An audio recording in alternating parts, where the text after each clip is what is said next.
দেশে কোনো জঙ্গি তৎপরতা নেই, তবে বিগত ফ্যাসিস্ট সরকার এটিকে রাজনৈতিক হাতিয়ার হিসেবে ব্যবহার করতে বলে মন্তব্য করেছেন স্বরাষ্ট্রমন্ত্রী সালাউদ্দিন আহমদ। সকালে কোস্টগার্ডের ৩১তম প্রতিষ্ঠা বার্ষিকীর অনুষ্ঠানে তিনি কথা বলেন। পুলিশ সদর দপ্তর থেকে দেওয়া চিঠির বিষয়ে তিনি অবগত নন বলেও জানান।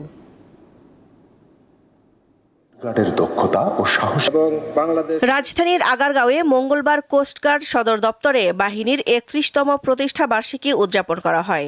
এ সময় প্রামাণ্যচিত্রের মাধ্যমে তুলে ধরা হয় কোস্টগার্ডের সাফল্যগাথা। বাহিনীর কর্মকর্তা, নাবিক ও অসামরিক সদস্যদের মধ্যে ১৪ জনকে বীরত্ব ও সাহসিকতাপূর্ণ অবদানের স্বীকৃতিস্বরূপ দেয়া হয় বিভিন্ন পদক। গত এক বছরে নানা ঝুঁকিপূর্ণ কাজে ১৬ জন জীবন দিয়েছেন উল্লেখ করে কোস্টগার্ডের মহাপরিচালক জানান, বাহিনীতে জনবলের ঘাটতি রয়েছে।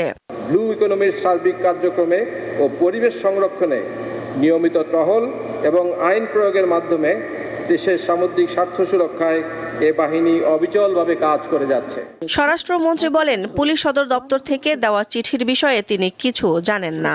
পৃথিবীর সব দেশেই এরকম অ্যাক্টিভ থাকে, রেডিক্যাল কিছু ফোর্স থাকে, ফান্ডামেন্টাল কিছু পলিটিক্যাল পার্টি থাকে, এগুলো আমরা ইউজ টু, এগুলো থাকে। কিন্তু সেই বিষয়ে আপনি যে শব্দ উচ্চারণ করলেন, আমাদের দেশের বর্তমান কালচারে সেটা এখন আর নাই। আগে সেই শব্দটা উচ্চারিত হতো ফেসিবাদী আমলের সময়। তারা নিজস্ব রাজনৈতিক ফায়দা হাসিলের জন্য এগুলোকে হাতিয়ার হিসাবে তারা ব্যবহার করত। তিনি জানান, সরকারের চাহিদা অনুযায়ী সেনাবাহিনী মাঠে আছে, তবে পর্যায়ক্রমে তাদের তুলে নেওয়া হবে।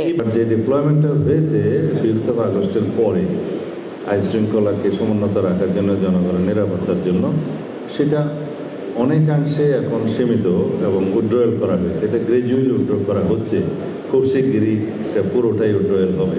তবে in to civil power they will be always there. কোস্টগার্ডের জনবল বৃদ্ধি ও আধুনিকায়নে সরকার বদ্ধপরিকর বলেও জানান স্বরাষ্ট্রমন্ত্রী।